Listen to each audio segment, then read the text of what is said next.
Welcome back. So today I'm going to finally do a video that I've been wanting to do for a while now, and that of course is look at each MLS team and put them in a tier.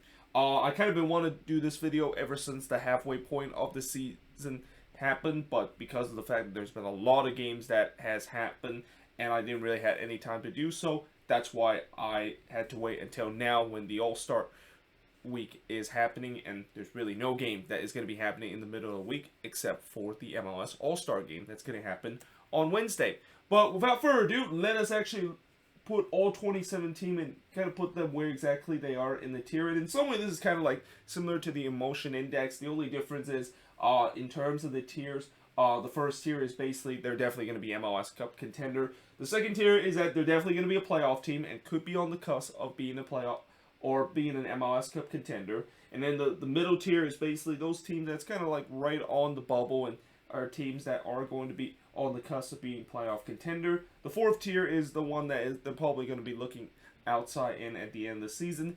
And then the bottom tier is basically, yeah, they're done. I don't think they have any shots of potentially making the playoffs this season. So, as always, we're going to start off with Atlanta United and go alphabetical order. And for Atlanta, there's no doubt that they are right here. And, you know, if I would have done this at the halfway point of the season, I would say they would probably still be here, where I said that, you know, they might be a team, could be a bubble team and on the cusp of playoff contender, because you kind of start to see some signs that maybe Atlanta United can start a second half resurgence. And I talked about in the Eastern Conference, out of most of the team that's below the East, if there is a team that can definitely go on a run in the second half, it's Atlanta United. Well, fast forward a couple of weeks after that second half of the season, they've won 4 in a row. And guys like Joseph Martinez has started to look like the old Joseph that we know of. Guys like Ezekiel Barco started to live up to that potential that he was supposed to have a couple of years ago. And even guys like Marcelo Moreno, who has had a relatively poor start this season, he's also started to get things going. And let's not to mention that back line has been very stable so far this season. And then Guzan, of course, started to make some big save like he did in his first couple of seasons with Atlanta. And add to all that, it's no surprise that Atlanta has won 4 in a row, and not only the fact that they are literally tied with DC for the last spot in the playoffs, but if this team keep winning, they can really push in terms of being one of the top 4 teams in the Eastern Conference, because they're not actually that far out of second place in the East. I talked about how logjam the Eastern Conference is. You know, between 2nd through 7, it's only separated by 7 points. And knowing the fact that Atlanta, they can continue this winning streak, you know, it won't take that long before they can really get themselves in the spot that we thought that they would be this season, which is in the top part of the Eastern Conference. And not to mention the fact that they're now going to get a new head coach in Gonzalo Pineda, who I think he's going to do some good thing to this team. This team can really be a team that can be dangerous in the Eastern Conference. But we start or moving on into the next team. And that, of course, is Austin FC. And unfortunately for Austin, yeah, they're right here. Now, I know that 3-1 win against the Timbers in the last game was big. And, you know, they finally started to able to see guys that they hope that they can score goals that are able to end up on the score sheet. So guys like Dominguez, Fagundes, and also their new DP signing, Jurisi. And I really think that Austin season in some way kind of hangs in the balance of how Sebastian Jurisi does, because if he does well with this team and start to score the goals and be that goal scorer that Austin has, no doubt I think they could be right into the third tier of being a bubble team, but on the cusp of being a contender. But as of now, I still don't think this team has enough in terms of going forward on the attack, and that, you know, they're still sitting near the bottom of the Western Conference, still have a ways to go to make up ground. So yeah, I just feel like maybe they're not going to do it, and especially the biggest thing that makes me think that this team probably is not going to make the playoffs is they just don't now have enough attacking power. And when you don't have enough attacking power and you haven't been consistently being the team that's been scoring goals, yeah, that is, of course, going to be an issue. And unfortunately for Austin, they can't play the Portland Timbers every single week, as much as I'm pretty sure after that game they were definitely petitioned to the league that if they can play the Portland Timbers every week, and that they would be at the top of the Western Conference if they do so. But now, moving on to the Chicago Fire. So for the Fire, I'm not going to say they're done yet, but they're pretty close. I mean, this 5-game road stretch, I talk about how important it was for them their season. And unfortunately, their first 2 out of the 5-game road trip that they've been on have been both losses. And these 2 games that they lost has been really typical of the Chicago Fire, where they suffer a heartbreaking loss and then just some boneheaded play that led to the opposition scoring the only goal of the game to lose and drop all 3 points against Orlando City. Yeah, I mean, despite the fact that they definitely have talent and there's a lot of good players like Madron, Aliseda, and Barrett on that team, and even Stojanovic on that attack, I still don't trust the fact that this team is going to finally turn a corner. I mean, we've been saying this so many times with the Chicago Fire, like, maybe they finally turn a corner, and guess what happened? They did not turn a corner, and this is also why I said a couple weeks ago, even when the Fire started to be on a relatively good run, and I didn't want to be negative to Chicago Fire fans, but I'm just kind of want to warn you that I'm pretty sure you've seen this story before, and it's not going to end very well. And right now, doing this 5-game road trip, it's already started to look bad again, as they've now lost 2 in a row, and it doesn't seem like there's any sign that they can potentially win a game doing this road trip. Now, moving on to FC Cincinnati. For Cincinnati, they are going to be here. Yeah, for Cincinnati, I think they're done this season. I mean, they were never going to be a team that I thought was going to be a bubble team or on the cusp of playoffs. I mean, I think they kind of made us believe a little bit in June when they had that good run, but ever since that, just have not been great for Cincinnati. And I mean, this season, I guess my only thing I will say is that they kind of improve a little bit. I mean, that attack, I think this season has been kind of good, led by the likes of Lucho Acosta, that has really done well with the team. But at the same time, they're also still having some issue with goals scored. And that number 9 position, I'll tell you what, that position seems like it's cursed for FC Cincinnati. Like, Bernier basically comes in to this team. I mean, he has scored a couple of goals, but definitely not as much as they thought he would when they paid the $15 million price tag. And not to mention, I feel like Cincinnati is started to be kind of like that team last season, where when they're able to score goals, they start to also concede goals. But when they don't score a goal and go pragmatic, they cannot score any goals, and there's just no balance to this team. And this is also why I think a lot of people are demanding a change in terms of the head coaching role, and a lot of Cincinnati fans are saying, yep, stop out, because if you're a head coach and you don't get that balance right, then it's definitely going to be on you, because you're the one that basically make the tactics, and if you don't get the balance right, you're probably not the right fit to be the head coach of FC Cincinnati. But now moving on to the Colorado Rapids. For the Rapids, I'll tell you what, they are very close. Like, these last couple of performances that the Rapids has really made me think about they could be an MLS Cup contender. Although I think this weekend, when they do play against Sporting KC on the road, that's the ultimate test for this Rapids team. And what's interesting about this Rapids team, and I feel like in some way this is probably the most underrated team in MLS right now. Like, not a lot of people have talked about the Colorado Rapids being a team that could be an MLS Cup contender, because they don't really have a lot of big star name on their team. But in some way, this kind of reminds me of a team, reminds me of FC Dallas a couple of years ago, where it's a team that doesn't have a lot of big star name, but you have guys that can score goals and able to produce at the end of the day. And it just seems like that's the case with this Rapids team. Now, my only concern with the Rapids is that, like that Dallas team that I talked about, how they always find a way to score goals.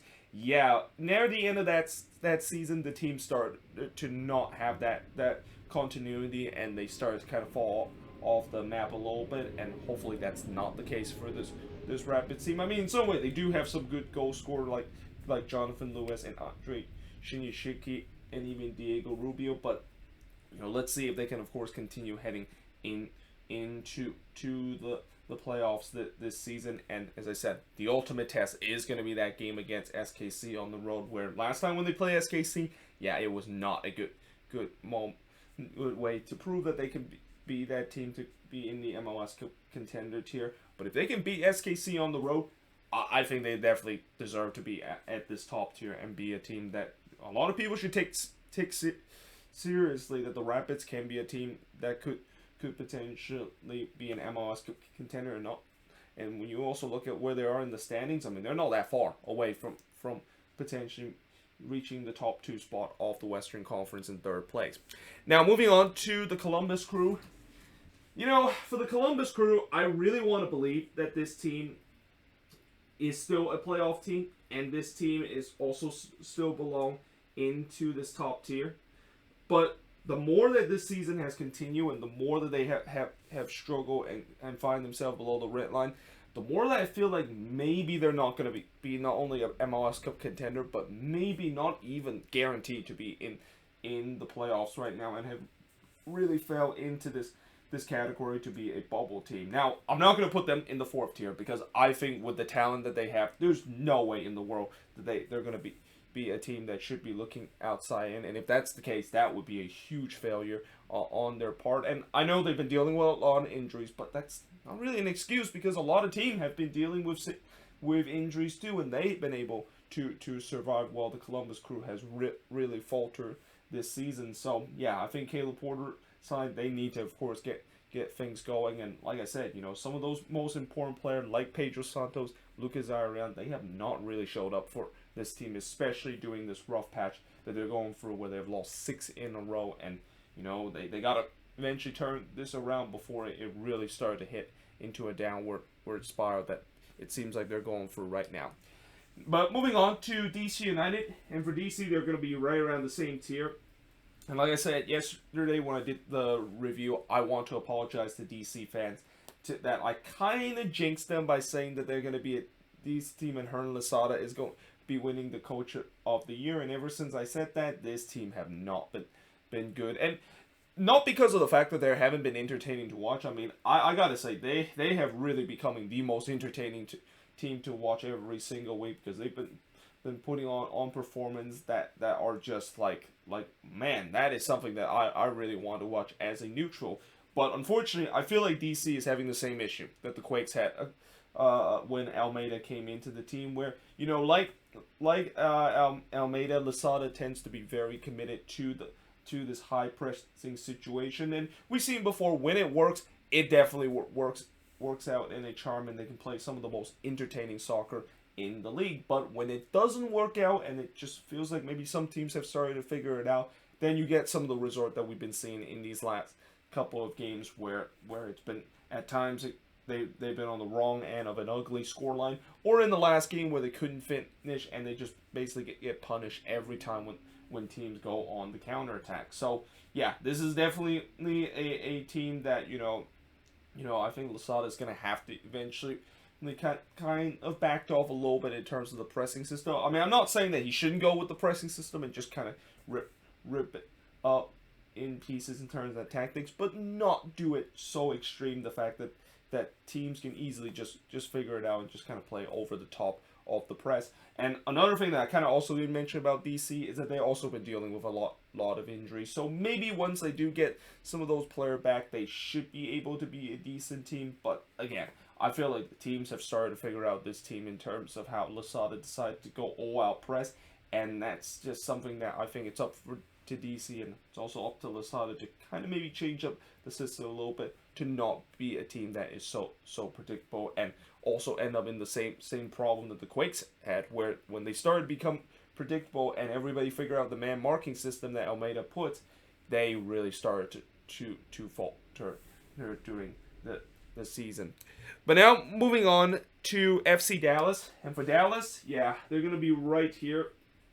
Now for Dallas, I will say that they could potentially be here if they can maybe start to get themselves back into the good form that they were in July. But as of now, you know, things are starting to come off the wheel a little bit for this team, and they're starting to become kind of like that team in the beginning of the season, where I you know, if I did this in the beginning of the season or even the first 2 months, I would have put them right here. I mean, they're pretty much done. There's just nothing there for this Dallas team that, of course, sparks me thinking that they can be a playoff contender. But obviously, ever since the revelation of Ricardo Pepi has been on this team has definitely on the rise until recently, where once again they're starting to be back in a rough patch. So we'll see whether or not if they can get out of it. And you know, as much as I will say that Ricardo Pepi will need to have to score goals to carry this team, I'm not going to say that. Like, especially for a young 19-year-old kid, like when you rely on a 19-year-old kid to carry your team, you know something terribly has gone wrong with your team, and that that's just something that is just completely unsustainable, and that I think Dallas, they need to, of course, figure that out if they want to get themselves back into the third tier of being a bubble team that could be a contender for the MLS playoffs this season. But now, moving on to their Texas rival, the Houston Dynamo. Yeah, they're pretty much here. I mean, unless this winless run doesn't end, I don't think they're in any shape of potentially be a contender. I mean, I think they're right now dead last in the Western Conference and still have the longest winless run that anyone has had this season at 14 games. And yeah, I mean, as long as this winless run continues, there's really no chance for them to be even being competitive of making the playoffs. But now moving on to the LA Galaxy. And for the Galaxy, I'm going to say they're here. Now, the Galaxy is kind of a team where I know the media have said that they could be an MLS Cup contender, and I know some people have started to kind of jump the wagon a little bit. You know how the media usually hyped up LAFC as being the team to beat? Well, it seems like maybe they realized that LAFC might not be the team to beat, and now they're starting to jump on the other LA team in the bandwagon and started to jump in the Galaxy and thinking that they're an MLS Cup contender. And there's no doubt the Galaxy could potentially get to that level, but it really depends on Chicharito. And, you know, that's the thing that kind of worries me about this Galaxy team, where if they don't have Chicharito, you know, I know throughout the stretch without Chicharito, they still have looked decently, but you definitely have started to see the writings are on the wall, and the cracks are definitely started to be on the wall in terms of these last couple of games. And also, there's no way that, you know, if they play against a decent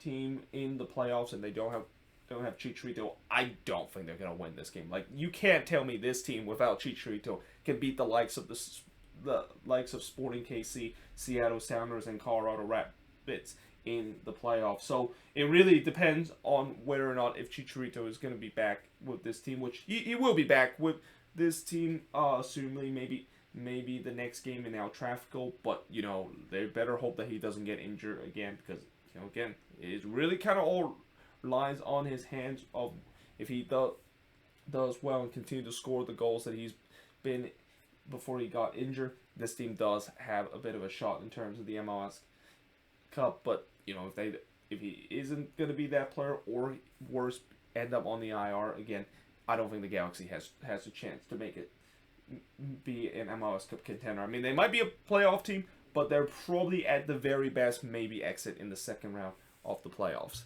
But now moving on to their rival, LAFC. And yeah, LAFC, oh, how the mighty has fallen in terms of how this team, in the beginning of the season, I would have said they're an MLS contender, to now fallen into a tier where they could be a bubble team and on the cusp of the contender. And, you know, I keep thinking that eventually maybe LAFC is going to turn things around. I mean, I know I sound like one of those people in the MLS media just praying LAFC eventually can turn around this bad run. But, you know, unless if this team aren't able to show their clinical finishing and also are able to beat against teams that are in the playoff spot, I really don't think this team can get anywhere close to even be a team that could be on the cusp of being an MLS Cup contender. I mean, right now, again, I said that first part is kind of the problem they have, but now the real problem with this team is just nobody can score goals. Like guys like Diego Rossi, Carlos Vela, and even Brian Rodriguez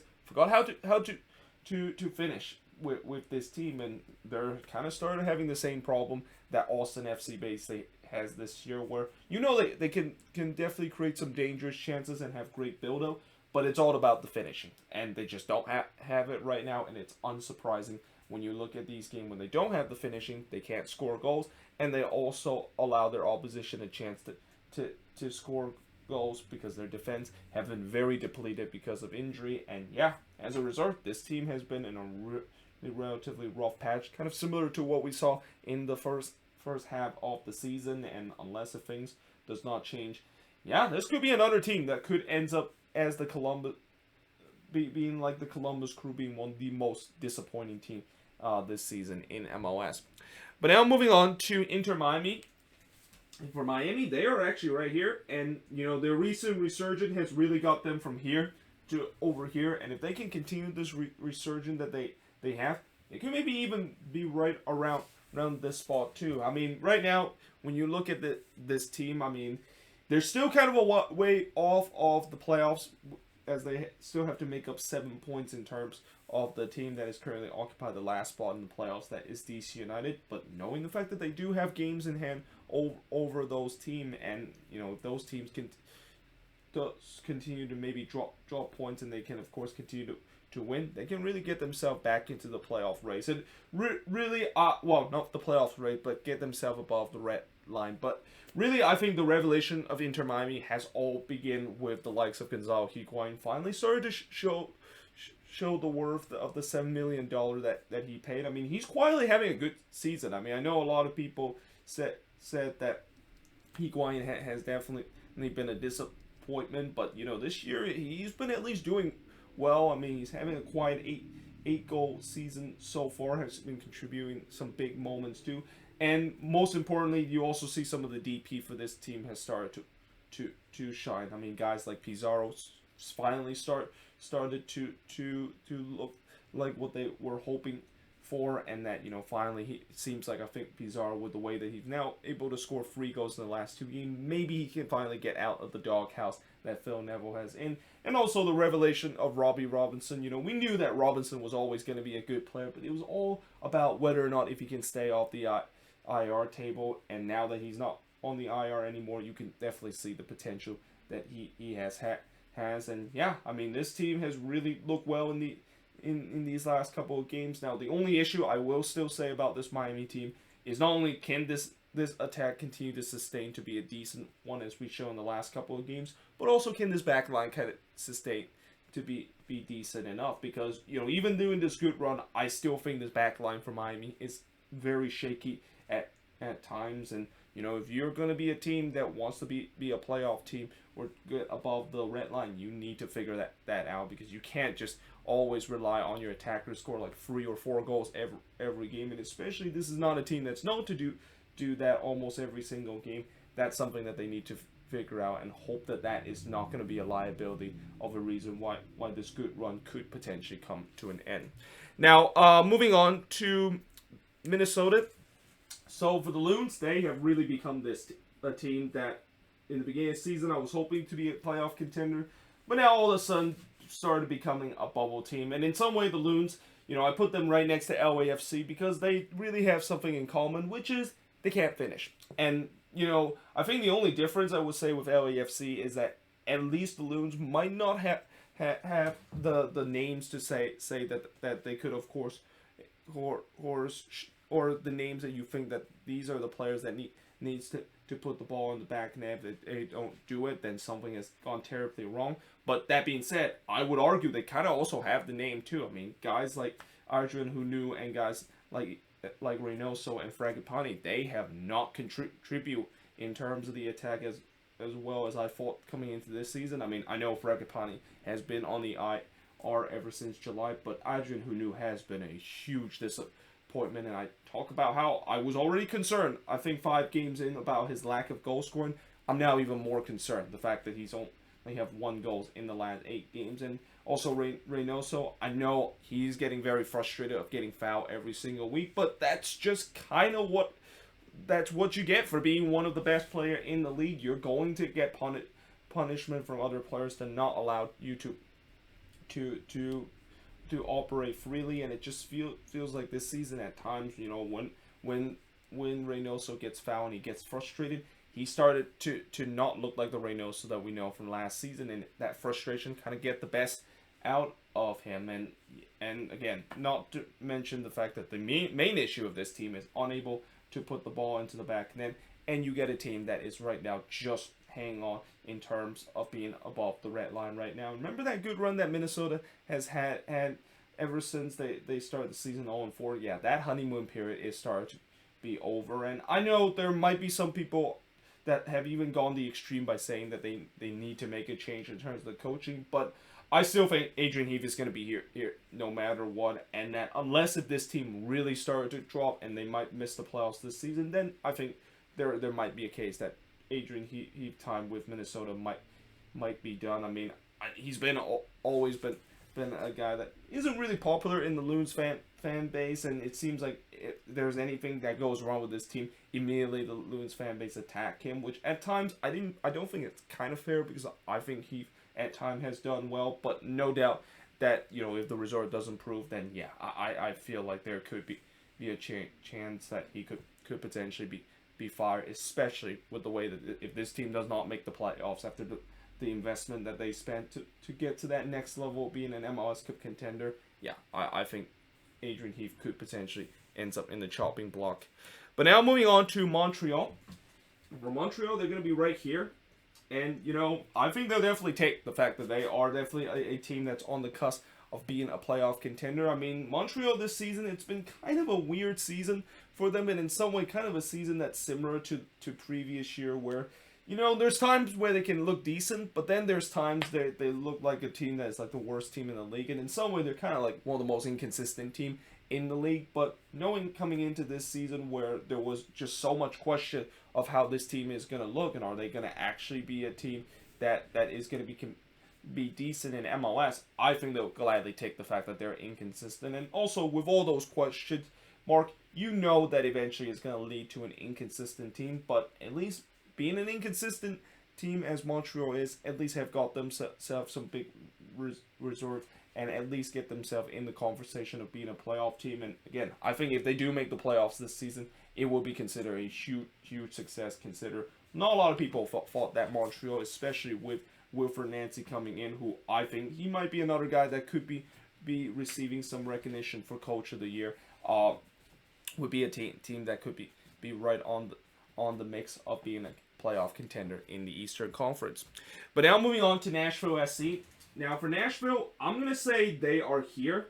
But for Nashville, I feel like what will make them a MLS Cup contender is that if they can, of course, start to also carry that home form that they had into their road form and continue to be that team that is very tough to beat. I mean, right now this team is second in the Eastern Conference, but the reason why a lot of people might be a little bit concerned about Nashville is the fact that they have a lot of road games coming up in the second half of the season. And so far this season on the road, even though they have gone a ton of draws and have been getting some good points on the road, they have still not have won a single game on the road this year. So, you know, if they can, of course, do that on the road, and if guys on this attack like Hani Mukhtar and CJ Saponda has just really having an incredible year for this team, they continue to do well, then this Nashville team can really not only get themselves stay in that top part of the Eastern Conference, but they are definitely a serious threat of being an MLS Cup contender in the Eastern Conference. But now moving on to New England. Yeah, I mean, for New England, there's really not much explaining.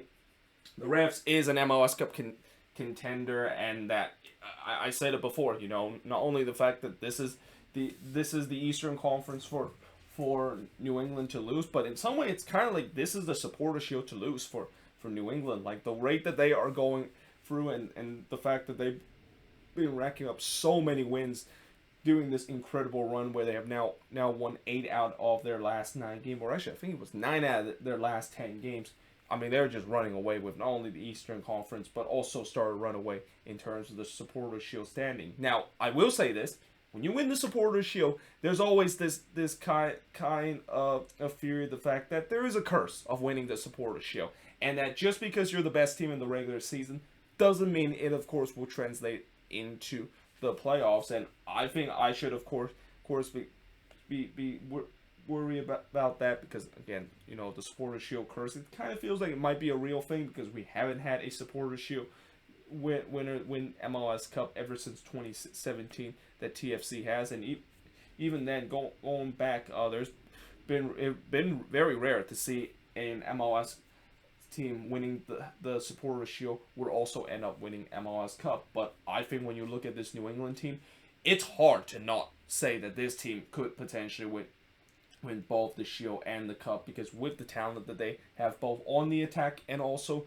in the defense, and not only mention the fact that they probably have the best goalkeeper in the league right now in Matt Turner, it's hard to bet that this team is not going to win MLS Cup this season, and it's also hard not to bet that Bruce Arena, who knows how to do it in the playoffs, is going to get this team to the promised land and finally give this Revs team their first MLS Cup after just so many years of trying to get that elusive trophy, but falter in the end. But now moving on to the New York Red Bulls, and yeah, for the Red Bulls, I think they're going to be a team that, the Red Bulls, like, after this rough patch that they've been going through, they finally got a big win in the last game before the New York Derby was postponed. But I still feel like this team is going to be kind of the one that is looking outside in, and especially the fact that, I feel like their playoff hope all depends on whether or not if their home form is going to continue, because if their home form is going to continue to be decent, they might still have a shot. But if their home form is going to falter, and not to mention they just whenever they go on the road, it's almost like an automatic L for the Red Bulls. I think this might be finally the year where we see this team, have gone in the playoffs pretty much in 10 consecutive years, but this might finally be the year where they might falter. And we kind of knew that the writings was on the wall with the last couple of years where the Red Bulls just able to get into the playoffs, and knowing the fact that this year is also kind of a rebuilding year for them, bring some fresh new talent from the Red Bulls Academy and kind of try to fit them in. This was always going to be a tough year for them, and that, it was not, I don't think it should surprise a lot of Red Bulls fans that this might finally be the year where they might not actually have enough to make it to the playoffs. But now moving on to NYCFC, and for NYCFC, there's no doubt that they are going to be right here. But you know why I never want to put NYCFC here as an MLS Cup contender? Like, as much as they have some really decent talent on the attack, the likes of Maxime Morales, Tati Castellanos, and even some of these new players like Rodriguez, and there was another guy that I forgot that they just recently bought, but he's started to look on the up. But yeah, as much as I want to believe that this team could be an MLS contender and they're doing well in the regular season, at the end of the day, it is really hard to say that this could be an MLS Cup contender. Consider, I'm pretty sure a lot of NYCFC fans knows what's going to happen in the playoffs. They're going to go into the playoffs. They're going to be maybe one of the top seed, but they're going to falter in the first round because they just somehow cannot always get past the first or even in the second round. And even this season, it's been proven that of course is the case. I mean, they were in a relatively good form heading into the League Cup against Pumas, and I know the League Cup might sound like a kind of afterthought competition, but don't tell that to some of these coaches. They definitely take it seriously, and they were playing against a Pumas team that was not a good Pumas team whatsoever, and was one of the worst team, if not the worst team, that is coming into this League Cup out of Liga MX, and they lost to them on a penalty kick shootout. And I just feel like when you have those kind of games where it was kind of like a knockout kind of tournament, and we already shown that it has proven years after year they have always failed in terms of those, it does not give me a lot of confidence that this team can be an MLS Cup contender. And I always said that unless if this team can actually maybe win a couple of playoff games and go deeper into the playoffs, I just can't take NYCFC seriously as an MLS Cup contender, because what could happen, especially when they get into the playoffs, and ultimately there will be disappointment.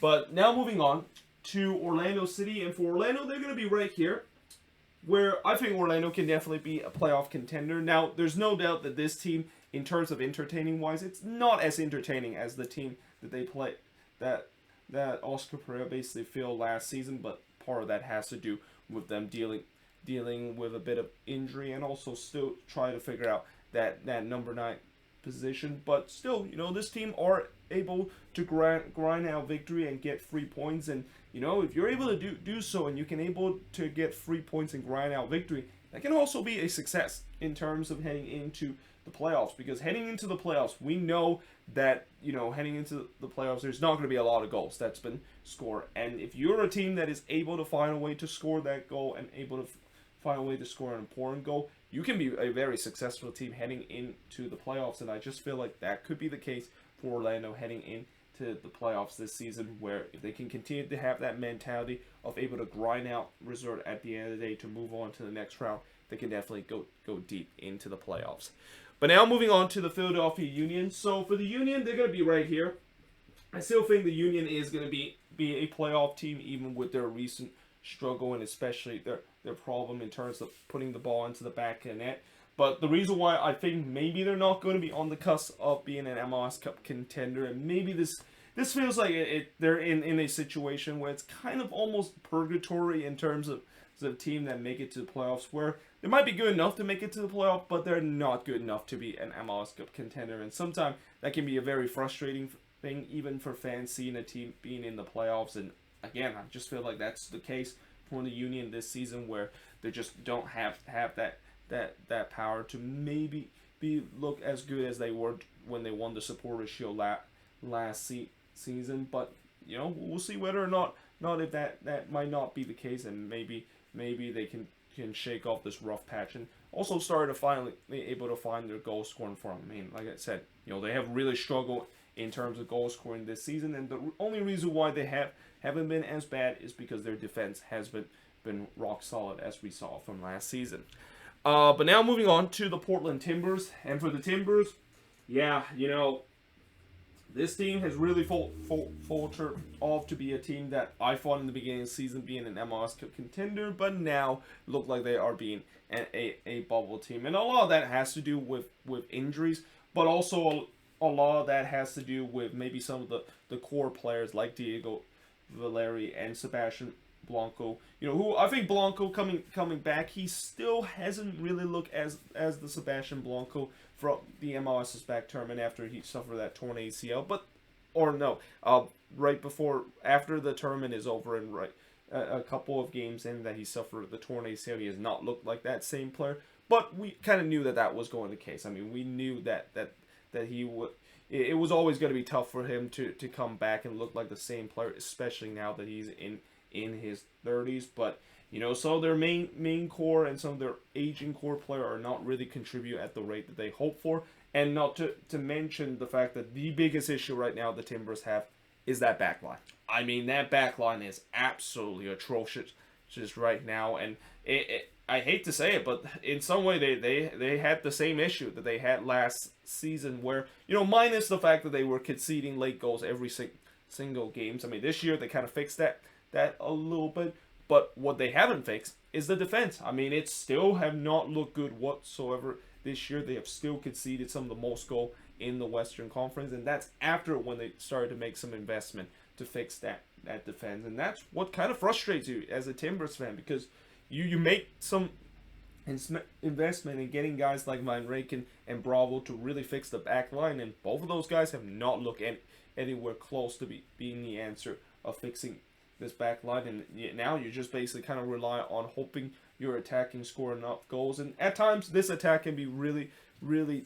dynamic, but at least for what we've seen in these last couple of games, that doesn't seem like is the case. And also, I kind of was very surprised when they decided to get rid of Jeremy Ebobisse, and especially I thought in the last game when the Timbers crossed the ball so many times as they did, I just wonder why exactly they decided to do that when they realized their most crucial crucial aerial threat on their team have literally just departed to the San Jose Earthquakes. So yeah, I just feel like this season, with a combination of injury and just bad signing, and also decided to sell off a player that they probably should have kept, even though it doesn't seem like he works out with the team, has resorted to this team really now being a bubble team and could maybe even miss the playoffs if they don't turn things around. Now, moving on to RSL. For RSL, they're going to be right here, but they're getting close to being in the second tier. And the reason why I say that is that if they can continue to get wins doing this easy stretch that they can definitely get into that second tier. But it definitely took a little bit of a pushback after they lost to the Colorado Rapids in the Rocky Mountain Cup. But there's no doubt that, as I said, doing this easy stretch that RSL has, If they can win these games, they can definitely rise themselves up the table. But I just feel like that's kind of as much positive that you give to this RSL team, because I don't think this team, even if they do make it to the playoffs, I don't think they have enough to be an MLS Cup contender, which is fine. I mean, I think this season has been relatively successful if you ask any RSL fans, and with the way that there was just so much question coming into this season, and in some way they're kind of similar to what Montreal was this year, where there's just so much unknown, and you bring in so many of these new players, and you don't know if they're going to success or going to succeed, and they have definitely done so, at least in the early part of the season. So yeah, I think RSL, even though they're going to be kind of like a bubble team and they might get knocked out in the first or even the second round, I think it's been a relatively successful season for this team. But now moving on to the San Jose Earthquakes.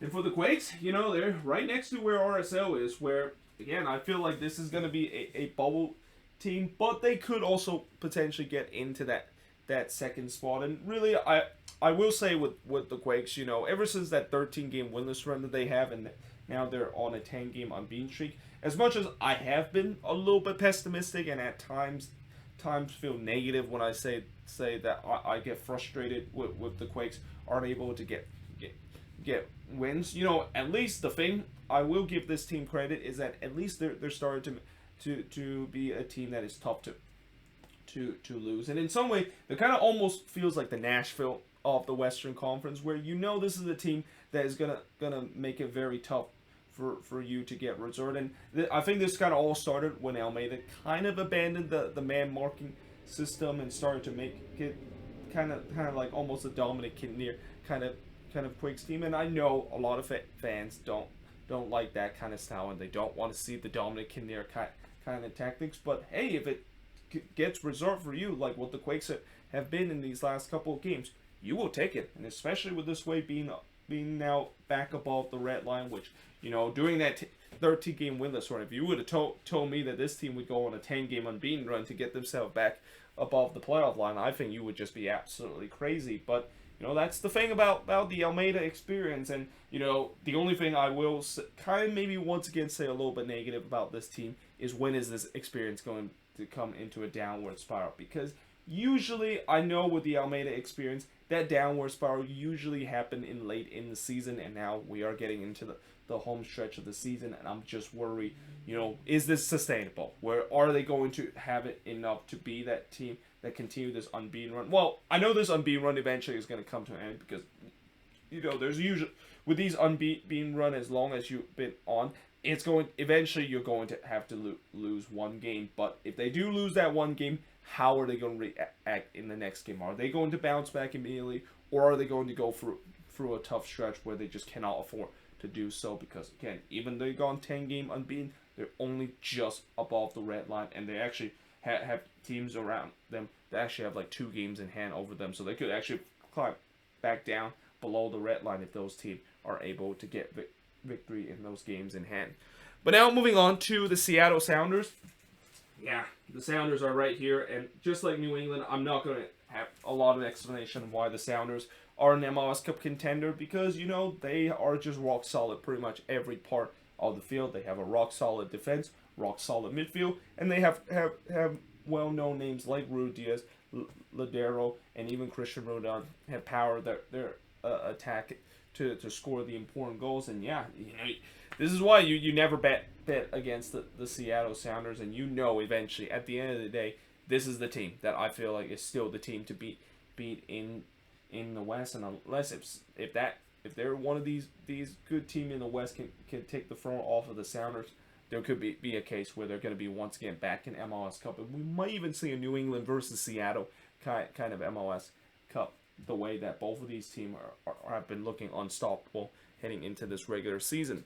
But now, moving on to Sporting KC, and as I mentioned, if there is a team that can stop the Seattle Sounders in the West, Sporting KC is definitely that team. Now, my concern, I will say, with Sporting KC is that they got to stop conceding the first goal and start to get themselves down a hole. Like, I know this season they've been doing a great job in terms of coming back from deficit, but that's not a recipe for success when you head to the playoffs, and especially of how when you do face against some of these best team in the league. When you go down early in this game, yeah, you're basically chasing the game in the playoffs, and so many times, especially as we get even deeper into the playoffs, one goal is really the difference in a game. And when you gave up that goal and you chase the game, most of the time you're probably not going to get that goal back. So that's something that I think SKC need to stop doing, because again, I just don't think this is the recipe for success, for you to always have to come back games after their games. And yeah, we'll see whether or not if they can fix it, because if they can do that, then yeah, I think this could definitely be a team that is really kind of the closest, I think, could really knock down the Seattle Sounders as that top spot in the Western Conference. But now moving on to Toronto FC, and yeah, for TFC, they're pretty much right here. And what's sad about TFC is that I thought that they were going to eventually start the second half resurgent, and especially now with some of their big name player back into this team, yeah, it hasn't really kind of quite worked out for them. And in some way, this is really starting to look like what happened in 2018 when they were coming off an MLS Cup victory and they had that huge hangover, and also the CCL hangover where they also got to the final and lost to Chivas, and they were just never the same for the rest of the season. And although I feel like this season they really didn't even have an MLS Cup hangover. I mean, you maybe could say they had kind of like a CCL hangover, even though they didn't really go deep into that competition. But with just so many injuries that they've been battling through this season, and by the time that they started to get healthy again, this team seems to not have that kind of mentality and form to carry them to victory, and therefore that's what you get with this team that is being dead last in the Eastern Conference right now. And not to mention, they're also still searching for a new head coach to take over this team after just dismissing Chris Armas just 11 games into the season. Yeah, I mean, it's kind of a very dysfunctional and disorganized kind of team that I just think they're just going to have to look in next season and see what they need to do to try to get this team back to being an MLS Cup contender. But now moving on to the last team, and that is the Vancouver Whitecaps. And you know what? For the Whitecaps, I would say they still have a shot. I mean, you know, this is a team that I think you know, a couple of months ago, I didn't think that they would have had a shot, because I thought this was going to be another disappointing year with some of their players that is part of this deep rebuild that they are not performing. But ever since those kind of players are starting to perform, and not to mention they've just recently acquired their final piece of the puzzle in the number 10 player in Ryan Gall, and he has really transformed this Whitecaps team to be a very decent team. Yeah, the Whitecaps are in it. They're definitely in this playoff conversation, although, you know, do they have enough at the end of the day to potentially beat these teams that is also competing for that last spot, or even in these last two spots in the Western Conference?